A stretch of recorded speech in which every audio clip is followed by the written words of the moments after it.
What's up, guys? Ethan, OK Adventure here again. This is the unknown hive from the surgery off of Swarm Trap. I'm going to do another update. Probably just keep doing a few more updates on this hive until winter time, and then probably from here on out. I don't know yet. Anyways, this is an update on this hive. So what we're going to do in this video is I'm going to show you the next steps of what I do once they move from bee bucket on down the road to honey production. And so here's the next step. All right, first thing here, looks great. So if you got this style inner cover with the I forget the name of this, telescoping lid, and you're seeing this right off the bat, bees on the lid, bees on the inner cover, this is a good sign of what's to come. So let's break this off. Ooh, we have comb being built underneath and an insane amount of bees. That looks great. No queen. Okay. Okay, so what I'm seeing from here, always diagnose your hives as you go through them. I'm seeing capped honey. If you want to come a little closer and check this out. Capped honey right there. And as we move along, we got capped honey. More capped honey. So I can tell it looks like the majority of these frames are now drawn out. They're actually drawing out the drone frame. So you remember in the previous update, this frame right here was not being drawn, and we moved it from the second frame in to the last frame out. And it actually looks like they're now drawing that. So let's start on this end. That's why I run an 8-frame configuration with a 1-gallon feeder. It's easy to start in on the box if you smash them right. So you can bust this feeder out and you can get it completely out of the way. Now I don't have to pull a frame out and set it aside. And now we can work these bees. They are a little more grumpier this time. A little jumpier bees, but for the most part they're not bullying out the top. And there we go. So there is the drone frame actually being drawn finally.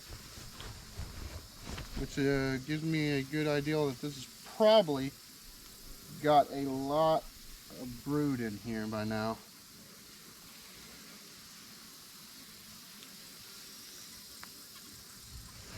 Wow. We're on a good flow still. Check that out. That's all honey coming in. Nectar. Because this is all the stuff we fed them. They're capping off. You see these bees actually physically working that there, pulling in and pumping out nectar. So we're still on a good flow, which I already know this because I've been through a couple of these other hives close by. We're on a good flow. Good late fall, summer flow. This one's brood. Brood over there. That looks great. Bunch of eggs.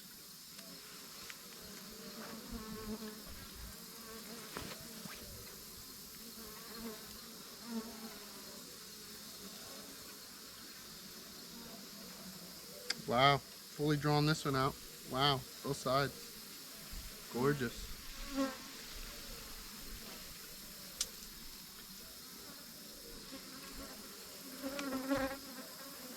Okay. Walkie home.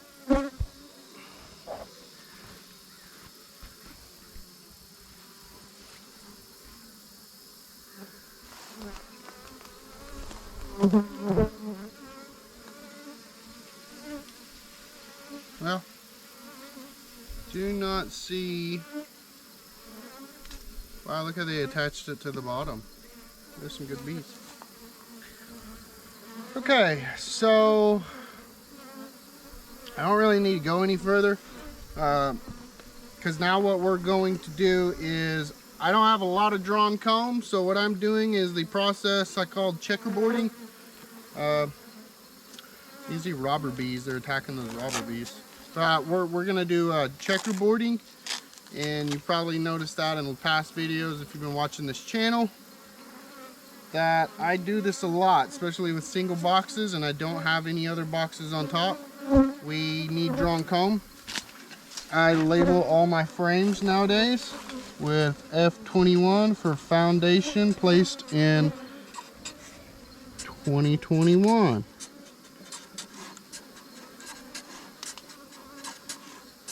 And this technique has definitely helped me to triple my comb this year on good honey flows, nectar flows. Alright, so step one is to pull all these out. Be a 2 left in the box. Set this up.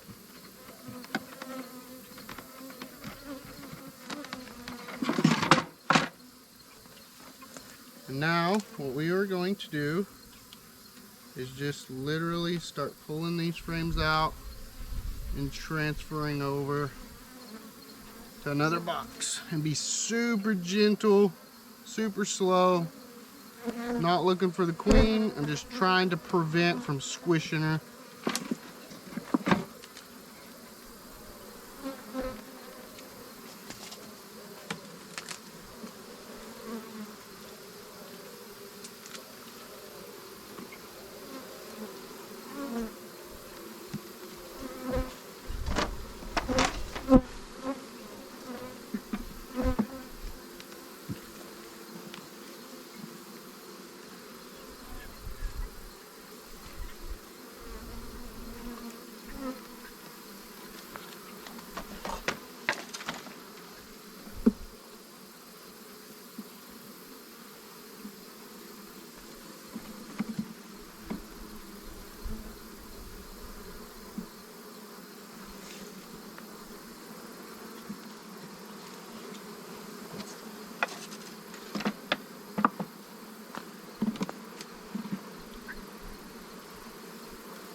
Okay, that box is done. I don't think the queen's in there. I can hear them roaring. So now what we do is we finish this other side.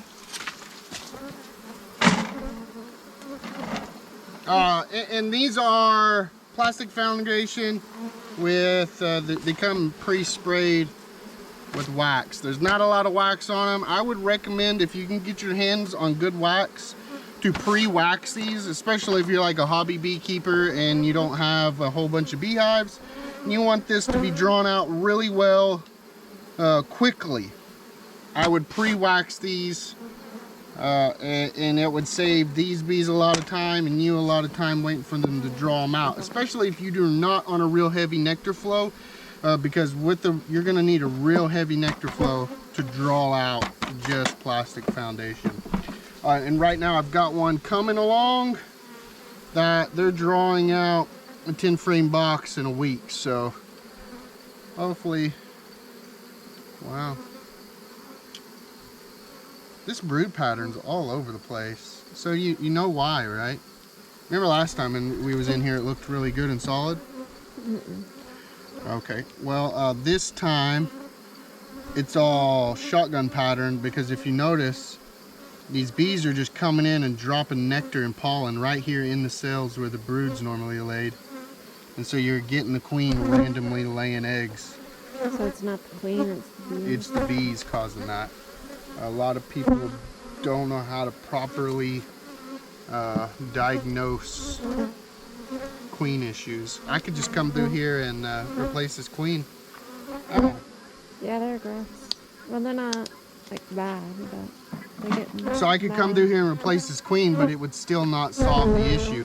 It would look like it would solve the issue, because what would happen is they would go a week or so without any queen. So this brood will eventually hatch out, and the bees will clean that up, and the new queen will lay in there, and it will look like the problem has been solved by changing the queen, but actually the problem was solved just because you took the queen away for a little bit. I could do the same thing in one of these hives. I could put the queen inside a cage, leave her there for 2 weeks, release her, and it would look like she has a great brood pattern again. Just because you allowed this brood to hatch out, and it gives her a space to actually start laying again. You'll see the same thing happen when you go queenless in a hive. Bees are getting them. Wow. You'll see the same thing in a hive when they go queenless and they swarm. The bees will actually, once the brood all hatches, they'll move all the honey to where it belongs. And you'll see an opening in that frame, like an empty place where they're ready for the queen to come start laying eggs in there. The same thing happens when they go queenless, as well as if you were to change the queen. I find out personally. I mean, that's just my opinion. And you can ask 10 beekeepers the same question and I'll give you a different answer. So, but that's what I find. It's not really the queen's problem. Most people diagnose everything as a queen issue. I have some other techniques that I'll probably show next year of some ways that I've solved, other than the 2 queen hive, I've solved a lot of queen issues that most people just get rid of their queens and kill hives. I have one from this spring that was a 1-frame box, a 1 frame of bees and queen. Done that 2 queen hive system, and I'm pulling honey on them already. And I've actually checkerboarded the 2nd box in. So I've checkerboarded 10 frames, they've drawn it out. I've checkerboarded another 10 frames and drawn it out. And both boxes are now completely packed with honey. So definitely was not a queen problem there. It was actually another issue. So what happened here? We're missing one. 6. This didn't come out right. Yeah. Huh. Anyways, so yeah, it did. We normally do 2 on the outside with an 8 frame, I remember. So one of these belongs back in the bottom. It's okay. Well, it's not okay. I don't like it. We got to change it. You're so busy. Because when I get back in this box, the reason I like to do it that way is because what happens is they draw this top box better than the bottom box. So what we'll do is we'll put 2 of these back in the bottom, because they're not going to draw this box out as good. Bees are weird. I don't know. But that's the way I do the bottom. The bottom needs to be fully checkerboarded across with better frames. And then on the top, we'll leave these outside frames not drawn out. And then when we come back, once these frames in the middle section are drawn out, we'll checkerboard these other 4 or 5 into this, and they'll draw those out really good. So this does a number of things. First of all, checkerboarding these frames. I mean, look at these. These are all F21 frames. Swarms get after it. We'll come back. These next 10 I'm assuming at least 5 out of these 10 will be drawn out. But these do a number of things. First of all, this allows the bees to expand their hive like they naturally want to do. This allows the queen to instantly have room to lay, especially if they're on a good flow. You notice the bees bring all that nectar and stuff it inside the brood where the queen wants to lay. They'll draw these frames out, instantly have room to lay in it, and they'll just take right back off. It will, in a non-flow time, if you do this, slow this queen down because she has to move more frames to find open cells to lay in. But this has been working here over the past few months really good. So yeah, that's the update on the hive. So for all you non-beekeepers that are interested in a wonderful honey product, we actually have been starting to pull honey and got it all bottled. It's for sale on the website down below in the description. It is shipping, free shipping. So go buy that honey if you're a non-beekeeper and just watching this video. Also, put down in the comment section what I should be giving away next month. I'm doing an end of the beekeeping season giveaway. Put some comments down below what you're interested in. Smoker, J-hook hive tool. I'm probably going to give away some of this honey as well. So be looking out for those videos coming up. So put down in the comment section what I should give away. Smash the like button. This hive is still nameless. Name this hive. We'll call it South Loco Swarm Surgery Hive for now. South Loco Swarm Surgery Hive. And so that's it for this video. Get out there and start an adventure.